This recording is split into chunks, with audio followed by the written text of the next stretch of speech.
Hello, today we're going to be talking about the 5 best ways to avoid parasites and to avoid parasitic infestations. If we haven't met yet, my name is Pam Bartha and I'm the author of Become a Wellness Champion and the founder of Live Disease Free. And I am very happy to spend this time today with you because this is a topic that affects so many of us. Actually, the director of the CDC has said that parasites infect or affect millions of people, not just in third world countries, but also in the developed countries. And they can cause all kinds of conditions like infertility.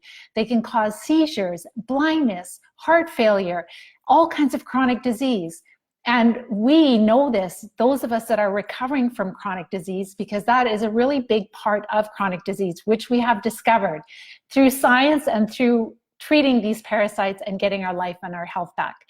And if you don't know my history, I was diagnosed with multiple sclerosis 29 years ago. I think it's about 30 years now. I think it was just in the spring that it's turned into 30 years. And that's a long time that I have been able to live MS free, because I learned very early on that MS and all chronic disease is stemming from infections in the body.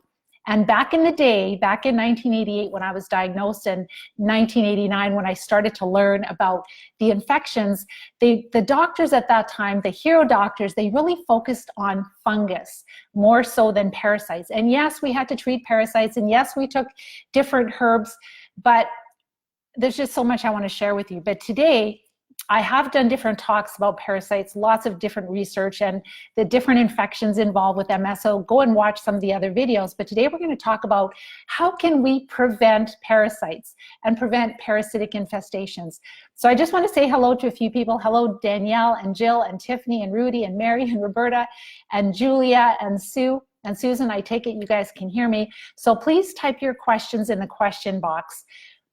So the key is with parasites, we have to understand that, first of all, prevention is the best answer. So thank you for all the love. Please interact with me. I love all the hearts and the thumbs up.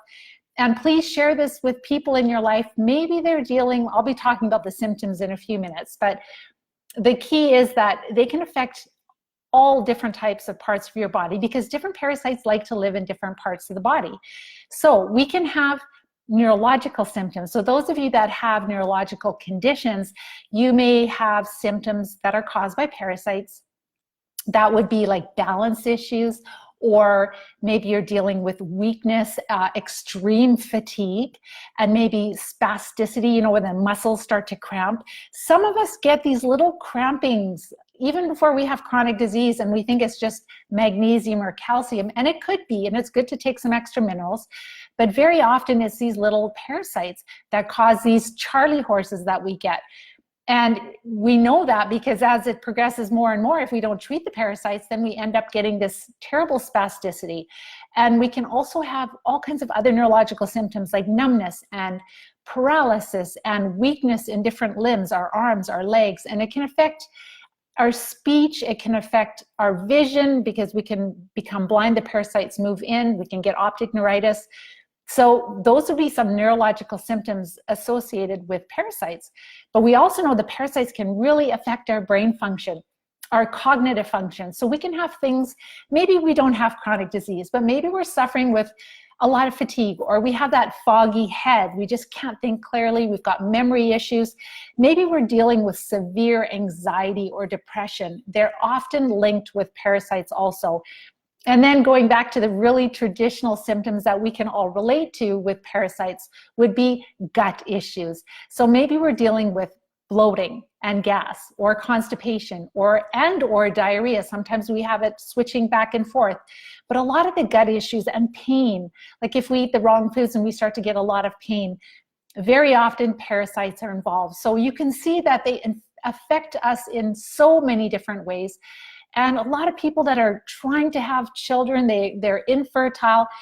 It could be parasites. That could be what is your problem. It's not just nutritional deficiencies and not just your genetics, but very often it is parasites. So how can we avoid getting sick and avoid chronic disease and making sure that we don't end up hitting the brick wall like I did and so many of the other wellness champions have? number one, prevention is always the best answer. So number one is maintaining a strong immune system and a strong microbiome or microbiota. So a lot of times in my free training, my masterclass training, I talk about how we have this ecosystem inside of us, all the way from our mouth, our nose, throat, parts of the urinary and reproductive tract, but especially the GI tract. It's coated with millions, trillions of different cells of different types of microbes. And if we have a healthy ecosystem, we have a lot of health promoting microbes, that acts as our natural defense. And it really will discourage bad microbes, parasites, from establishing themselves in our intestines and in our body. But the problem is many of us have been on antibiotics, including myself, at a very young age. So when we go on antibiotics, yes, it does get rid of that horrible strep throat or bronchitis that we're dealing with, or ear infections or bladder infections, but it also wipes out our natural defense. It really greatly reduces the good microbes that were acting like this protective blanket so that the bad parasites could not become established. So understanding this is that our biggest thing is, number one, we have to build back that ecosystem, and we have to treat the bad microbes. So, and that we do that all in the Live Disease-Free system. So make sure to watch my masterclass training after this, and you can listen to all the steps.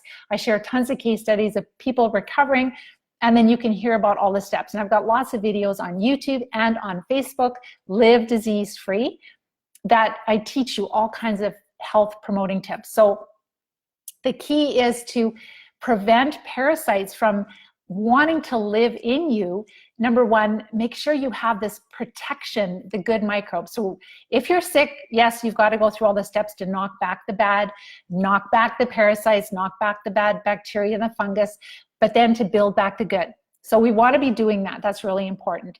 And then also with our immune system, we want to make sure that we are not just the immune system, but our body, we are feeding the good microbes. We're feeding our body with lots of nutrition, but we're greatly reducing the food to the bad microbes.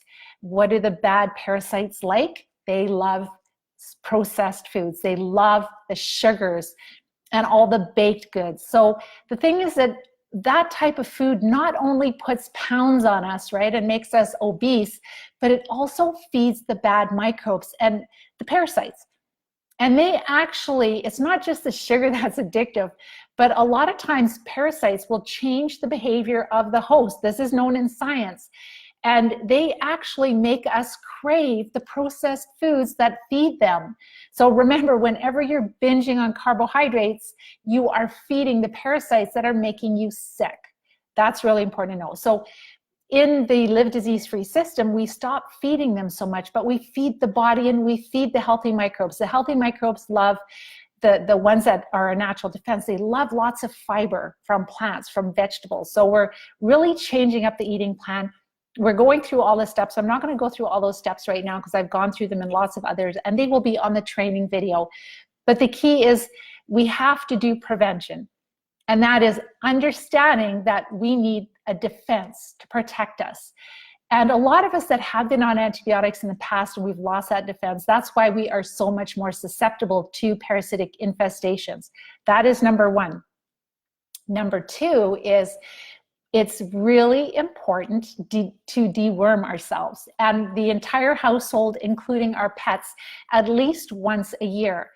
This is a very new way of thinking now, today it is, but years and years ago, it was pretty routine that doctors, like when I was a really young child and we lived on a farm, at that time, our doctor would deworm all the kids once a year because we had cats and we had dogs and we had pigs and we had cattle and chickens and we were playing with all kinds of animals all the time. So we were exposed to parasites. And it was just understood that you just deworm your family once a year.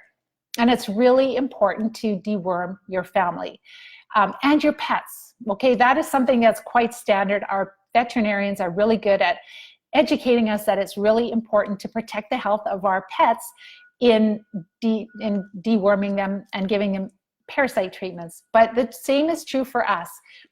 Dr. Klinghardt is one of the hero doctors that I really respect and admire. He's helped so many people recover from chronic disease. He also trains thousands of practitioners in Europe and in North America. And he says that the more often you deworm, the longer you will live. Basically, it's a little bit different wording, but basically he's saying that if you deworm regularly, it will extend your life. It's very important. And boy, have I learned that through the work that we do with helping people to recover from chronic disease. And even in myself, it's been a really important thing. So that is number 2. So number 1 is prevention, is to really start to learn about this defense you have and what you can do to really protect it and to build it up so you have this defense so the parasites aren't going to grow. And also this is for your children and your grandchildren also. The second thing is understand that it's really important to deworm your family and yourself, your loved ones, the people that live in your home, because otherwise you could be passing parasites back and forth, and you're just, if you don't deworm, then you end up with them becoming more populated in your body, and you get symptoms over time, and then you get some type of a disease label. Number 3 is your food and your water. So I live in a city, and we have municipally treated water, but very often they have boil water advisories. So remember that we're not just talking about worms, like they can vary from 2 to 3 foot tapeworms, or bigger, they can be many feet long. And then you can also have single cell little protozoa, tiny little single cell parasites. So with the water, if they have a boil water advisory, or maybe their disinfected system, their chlorination system shuts down, whatever, and you're drinking water, there are times that we are exposed to different parasites in our water. So we have to make sure that we're drinking water that is properly treated. Really, really important. The second thing is our food. We have to understand that when we eat out in a restaurant and somebody is preparing fresh, raw food for us, and maybe they went to the bathroom and they did not wash their hands, right? Something like that, we can be exposed. Or maybe the parasites are coming to us from the produce that was picked in different countries, and maybe some of these countries are using fertilizers where sometimes they're using like feces that are maybe not, like when you compost things and it heats up enough, then it will kill the parasitic eggs, etc. But sometimes that's not happening. So and there's people that are picking the produce. So we have to understand that there is parasites in our produce, our vegetables, and our fruit, very often in the stores, and also from the farm. So there's different washes that you can use to reduce, and even just, with your apple, don't just rinse it under water, but just maybe wash it with some soap. And for at least, I think they say 20 seconds, count to 20. So it's really important to understand where we're getting the parasites. We are getting them from our animals. If you're going shopping and you're grabbing the shopping cart, you can be exposed there, grabbing a door handle. This is part of life. So if there's some things that we can do to reduce in our food and in our water, for sure. And then as far as, if we're grabbing things, maybe shopping carts, or we just have to make sure the third thing is to really use sanitation, to wash our hands. Really important. So we love dogs, and we have dogs, like all our kids have dogs.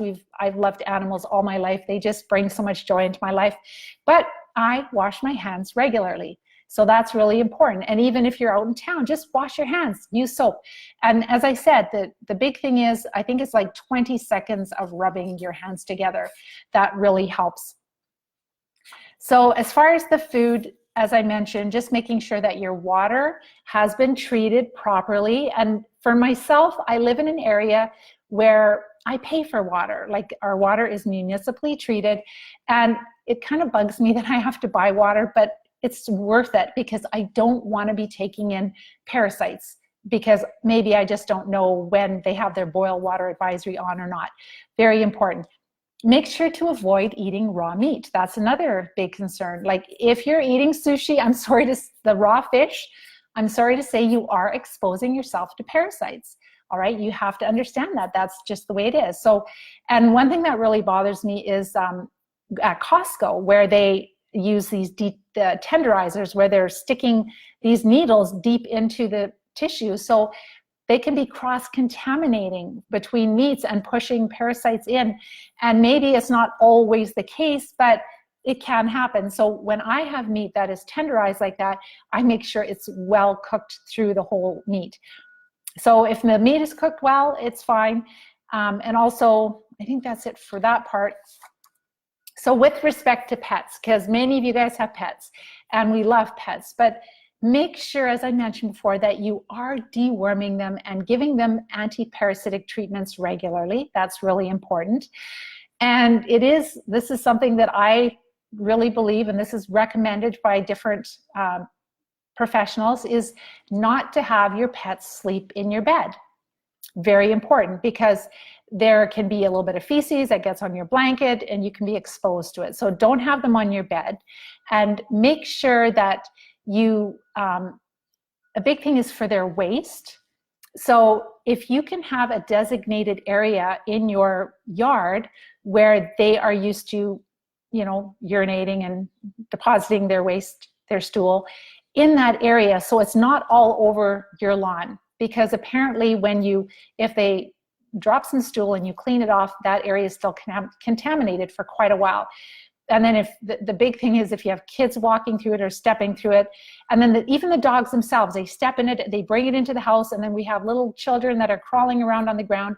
So the key is that if you have a pet, have them doing their business in a special designated area of the yard, so that not the whole yard is contaminated.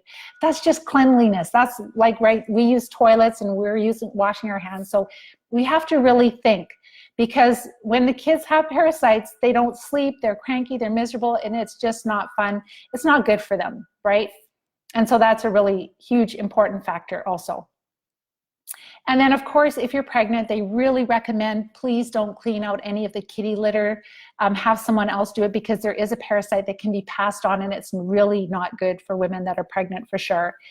And so that would be 4. Number 4 was pets. And number 5 is sanitary practices. So this is, again, I've talked about some of the sanitary practices, but really just thinking. So we have lots of dogs, and I'm always washing my hands, always washing my hands. And I think that's really important, especially before you're going to prepare food. If you go out shopping, even without pets, if you go out shopping and you come home, or you're out in the public, you come home, just wash your hands.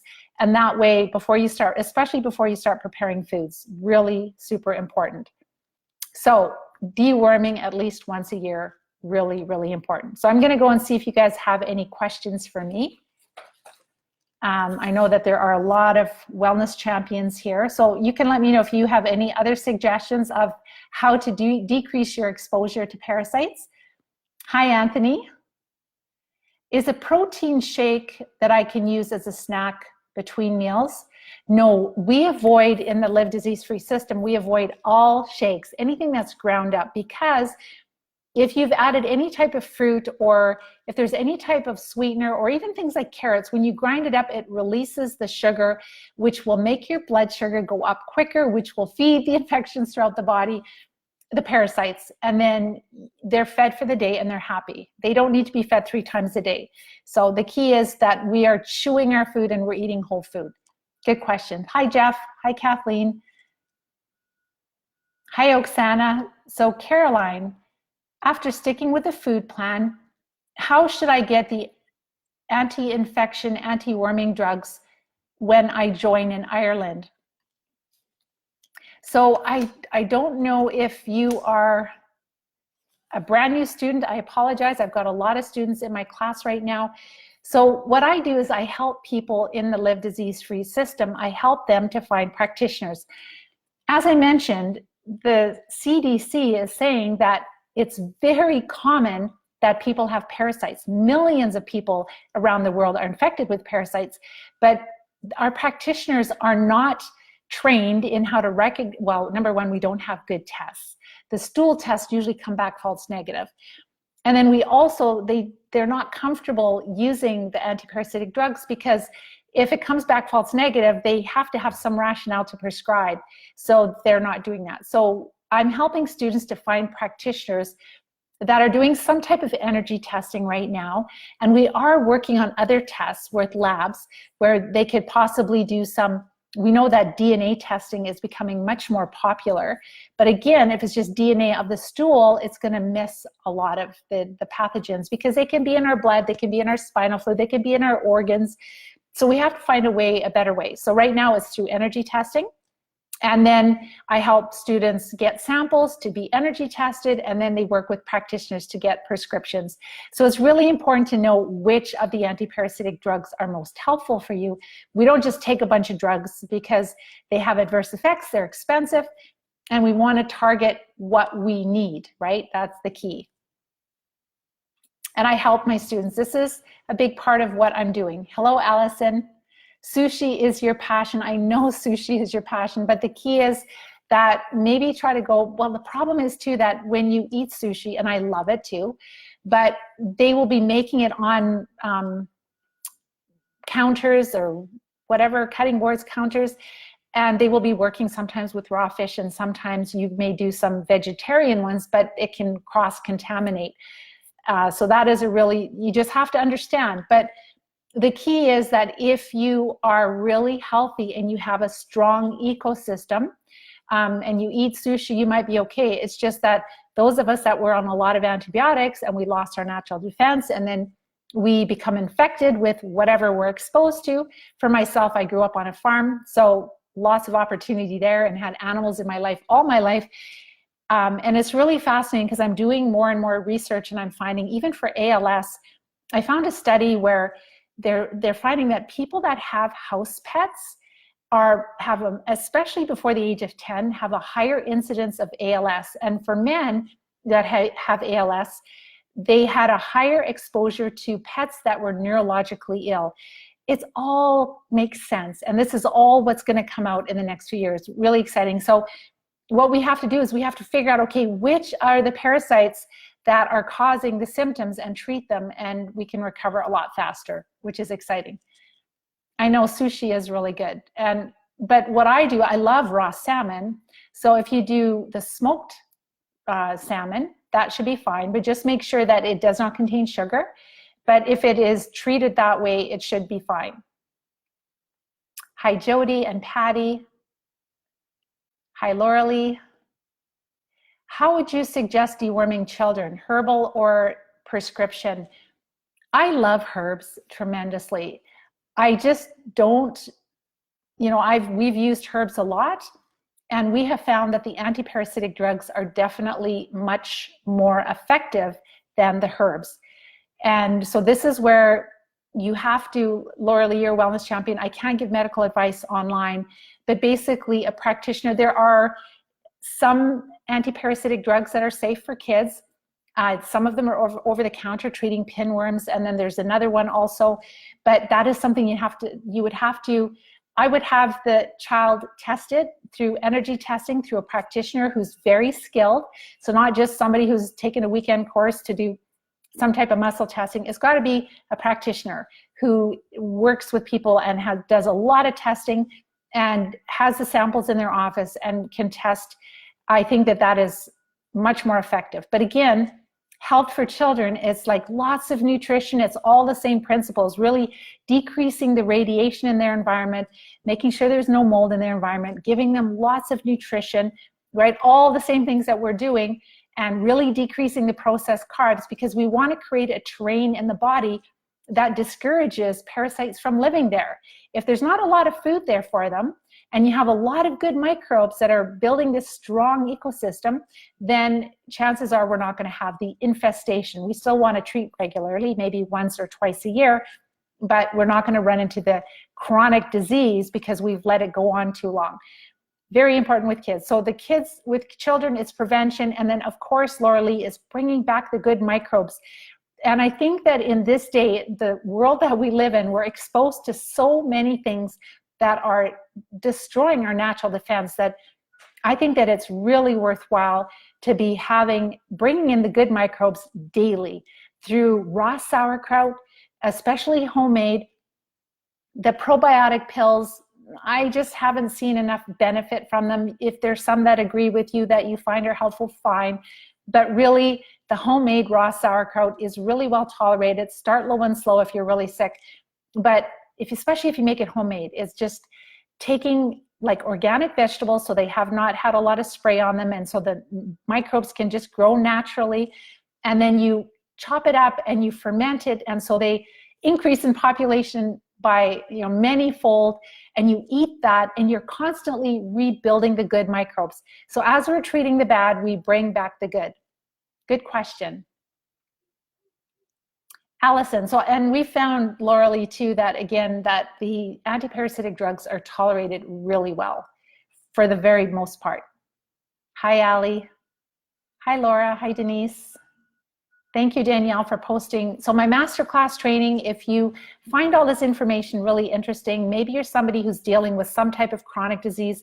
This is not just geared for MS, but I do attract a lot of people that suffer with MS because I was diagnosed with MS 29 years ago.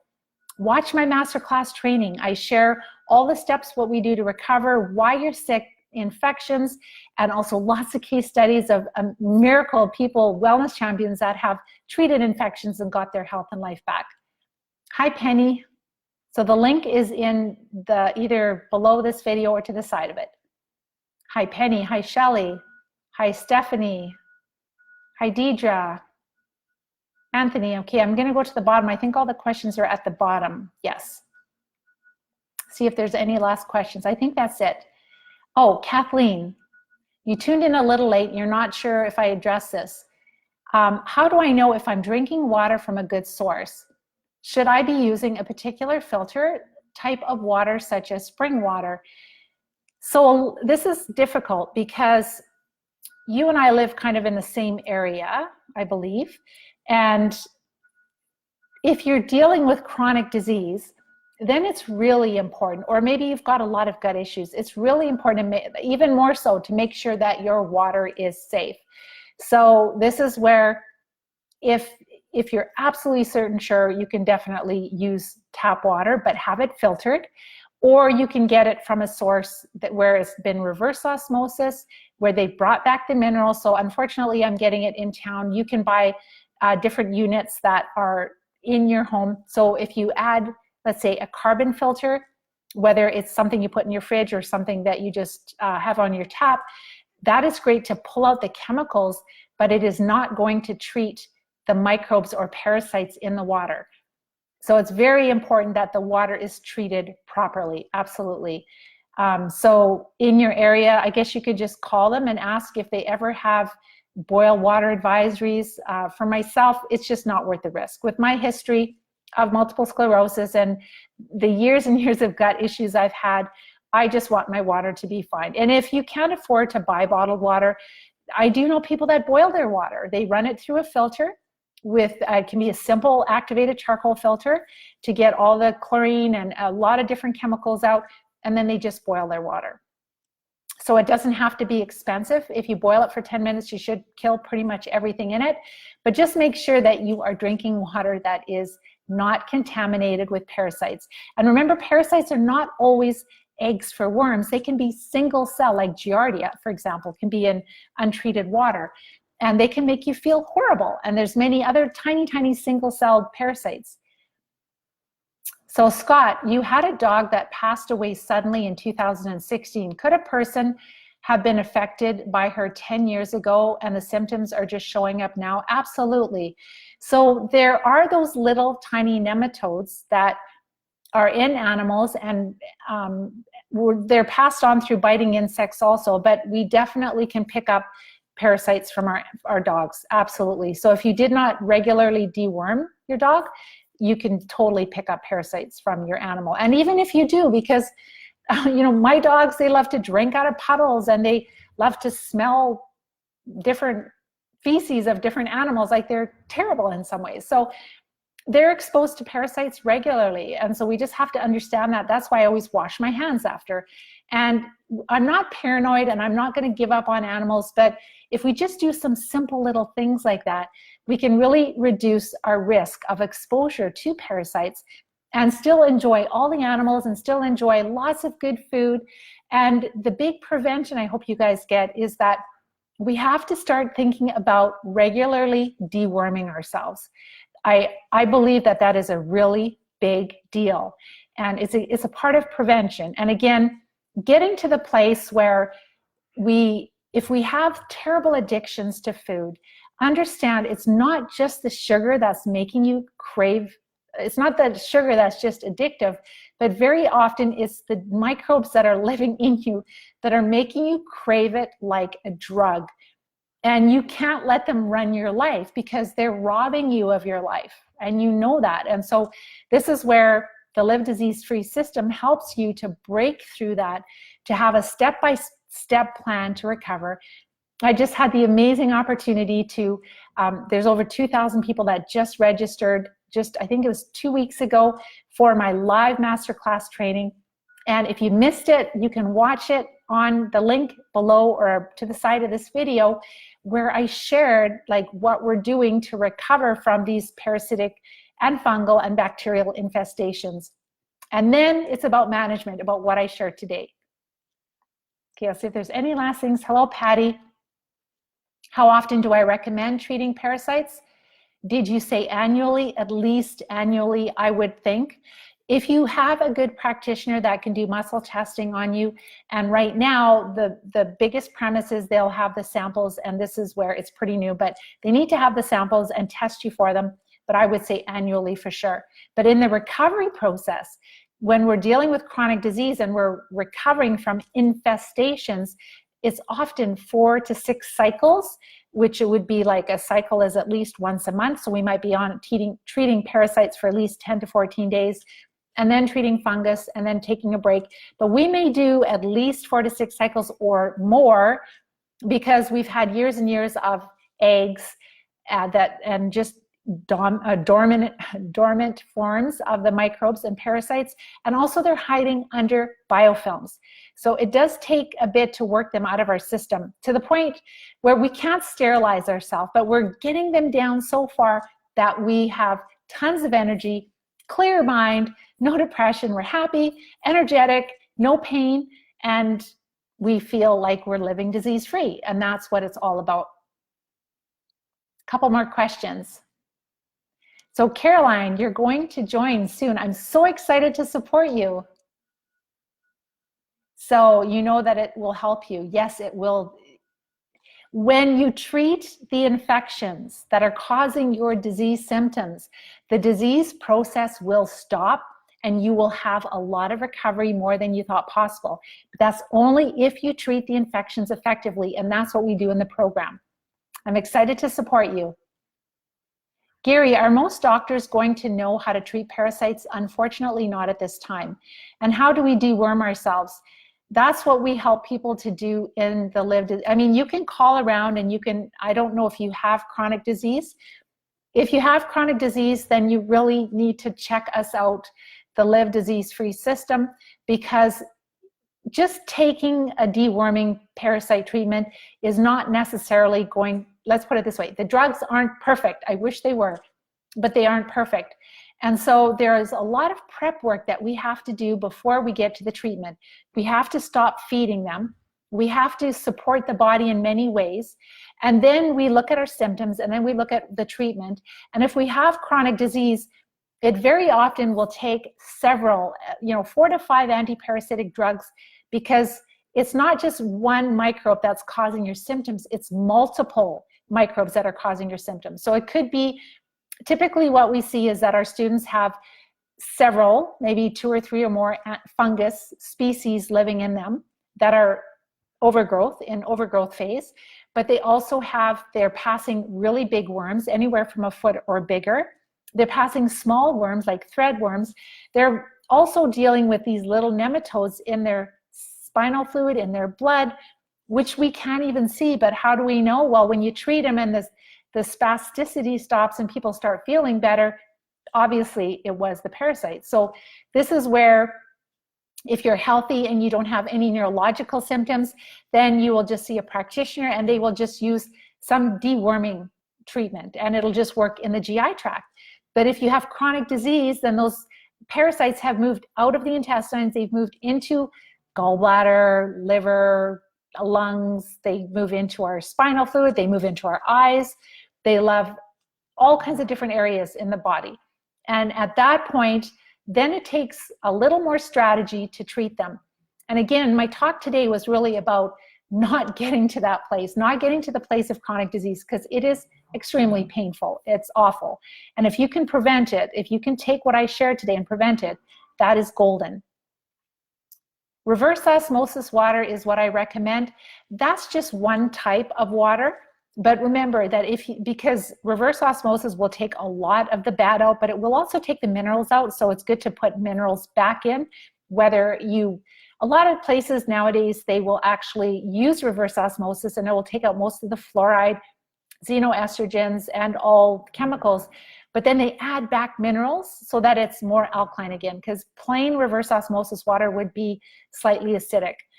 And there is a great Berkeley, there's different types of water filtration, but again, that would have to be treated for parasites first, because it's not going to treat the parasites. So that's the key, is just be aware that whatever type of filtration, you have to make sure that it also treats parasites and bacteria, that it not only removes different chemicals and chlorine, but it has to disinfect those critters out of your water. Hello, Stephanie. Hi, Sherry. Muscle testing. What kind of professional are you looking for with muscle testing, Maureen? So a naturopathic physician usually will. Also, sometimes chiropractors can do. And remember, it's not just muscle testing, it's called energy testing. So a naturopath may use AMA, or even there's a few doctors that would use AMA, which is acupuncture meridian assessment. So that would be like using an instrument to measure your energy. There's Vega machine, which is another instrument to measure. So naturopaths would use Vega machines, VEGA, or EAV machines. It's just ask for, do you do some type of energy testing for parasites? But again, a lot of the practitioners don't have samples in their office of the antiparasitic drugs. And so this is where I help the students to find the practitioner, to get their hands on the samples, and then to be monitored properly. And again, a lot of these practitioners are not used to using the antiparasitic drugs, especially in chronic disease. So this is new, and we have a practitioners members area for my students. So that is really important also. So any practitioner that's like, yes, I would love to help you, I'd love to work with you, but this is quite new to me. We have an area that is free for them where they can access the rationale, the protocols, the parasite pictures, all the information that they need so that they are more, I would say, more comfortable and knowledgeable about helping you and supporting you. And we are collaborating with practitioners, and we are collaborating with labs. It is lots of work, but I'm hoping that in 5 or 10 years that this will be all mainstream. And it's really sad that it isn't. We can get any kind of expensive disease-modifying drug, immune suppressive drug, but we can't treat worms. It's just awful. Or parasites. It's not always just worms, but parasites. And things have to change. So Helen, you have Lyme disease and lupus. So what we've learned is that when you have Lyme disease, that focus on working with somebody who can determine if you have parasites. Because if you keep treating the Lyme and the parasites keep infecting you with Lyme disease, which some of them do, and we know that lupus or chronic fatigue, sometimes there can be these little parasitic nematodes in the blood. So the key is to shift your focus on working, and that's what we do in the Live Disease-Free system, is helping you to do most of the work yourself. So it's very cost effective compared to going the other avenues with people that really don't understand all of this, is to make sure that you focus on parasites first and fungus first. And then you'll find that if you need to treat Lyme, it's much easier to treat, if you even need to treat it all. Dr. Klinghardt would say that most of his Lyme patients, they're dealing with parasitic infestations. It's not actually Lyme disease. And as they treat the parasites, the Lyme is no longer a problem. So that's really important to know. You will have success that way. Hello, Gary. Yes, you have relapsing remitting MS. So Gary, there is a better way.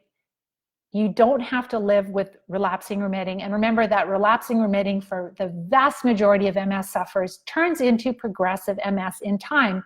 That just means that early on, we have little breaks. Our immune system is strong enough to step in and to and the infections are a little less active. But the problem is, as we go along with this disease, in time, the infections become more populated in our body, our immune system becomes more weak, and then we end up with progressive multiple sclerosis. So the best way to do, or the best thing to do, would be to take a different path to treat the cause of your disease, which is treating infections in your body.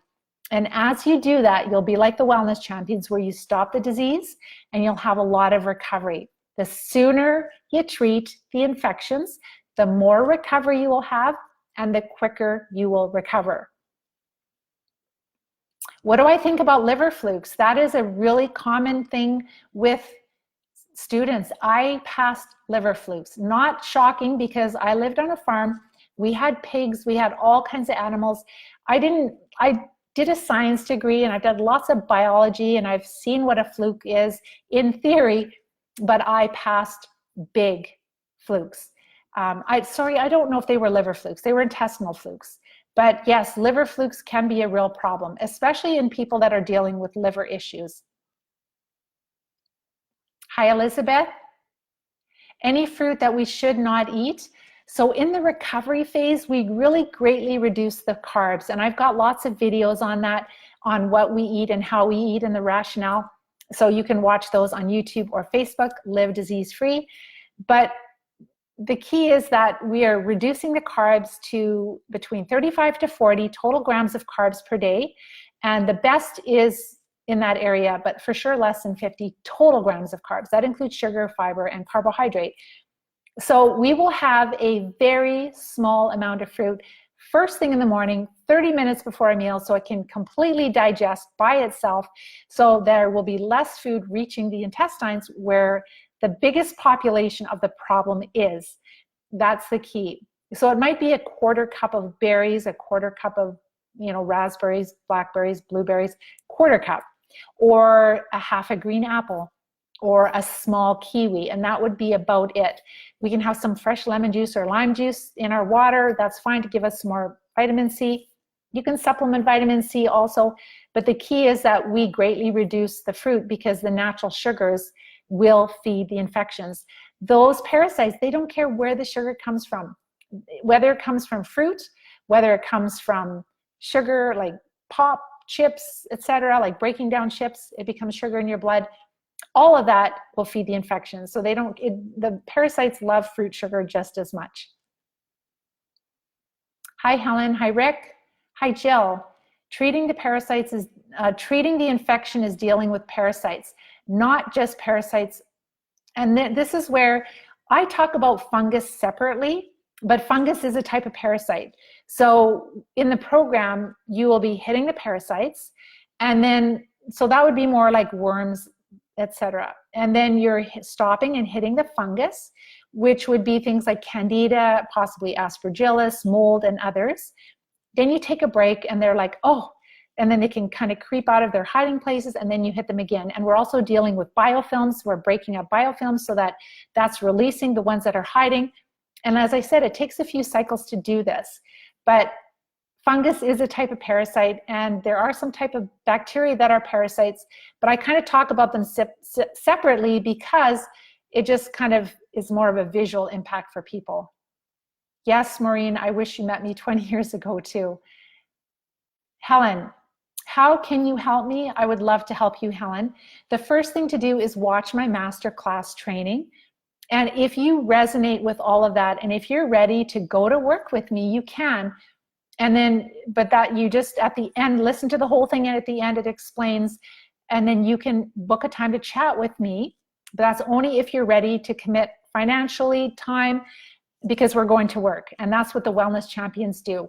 And it takes us 3 months to get through the program, but you're building your plan to recover. You're building your plan to treat these infections. And some people are ready to treat, usually about, I'd say 3 to 6 weeks, people are ready to treat. But we've got to follow the eating plan well, support the body, and then we're getting into building the game plan of which treatments we're going to use. And I would love to support you. And if any others are ready to take back your life, you can get started within a week's time or less. It really depends on you and I connecting to have that first chat, and I'd love to support you. We have lots of wellness champions that have recovered from all kinds of chronic disease conditions. Hi, Sue. Do I advise patients to avoid pork? No, I don't. If you have to avoid it for religious reasons, that's absolutely fine. Just make sure you cook it well, but there's no problem with pork. I personally don't love it, so I don't eat it often, but if my husband or my son-in-law, who's an amazing chef, if he has a really good recipe, then I love it. It's totally fine. So Rayanne, you're 21 and you woke up one morning 3 weeks ago with extreme pain and numbness in your legs. Since then you can hardly walk or stand. In the process, you were diagnosed, you're in the process of being diagnosed. You may have fibromyalgia and you're terrified. So Rayanne, if you follow the standard of care approach, it is terrifying, absolutely, because for all chronic disease, we don't know what's causing it and there is no cure. So you're going to be managing pain and managing disability for the rest of your life. But if you decide, like I did when I was just 28 years old, I decided to take a different path. I heard about infections. I didn't have a coach. I didn't have a nice plan like we do with the Academy, but I just went to work and I tried and tried and tried. And because I treated infections effectively enough, I've been able to live MS-free. So your fibromyalgia is stemming from infections in your body. The toxins produced from those infections, they produce a lot of inflammation. So it is a lot of parasites, fungus. I say that because I work with people and I see it. It's like cookie cutter. You may have some Lyme. There's lots of symptoms that are, I should say, there's co-infections of Lyme. So you very likely could have those type of microbes also. But the key for you to understand is that you don't have to be terrified. There is real hope for you. You just have to treat the cause. Watch my masterclass training and reach out if you're ready. All right, I'm gonna let you guys go. That is the questions that I have. Thank you so much for being here today. I just want to let you know that next week I'm going to be talking about the mindset of a wellness champion. This is a whole new way of thinking, and I'm really hoping that we can teach this in schools someday. It's like when I grew up, I thought that I was really healthy and the doctors would just fix me if I got sick. But I learned that I had to become the director of my health. I had to become a wellness champion. So we're going to talk about the mindset. What does it take to recover from chronic disease and to live your best life, to live an amazing long life? So I'm going to let you guys go for now. Take care, and we'll see you next week. Bye-bye.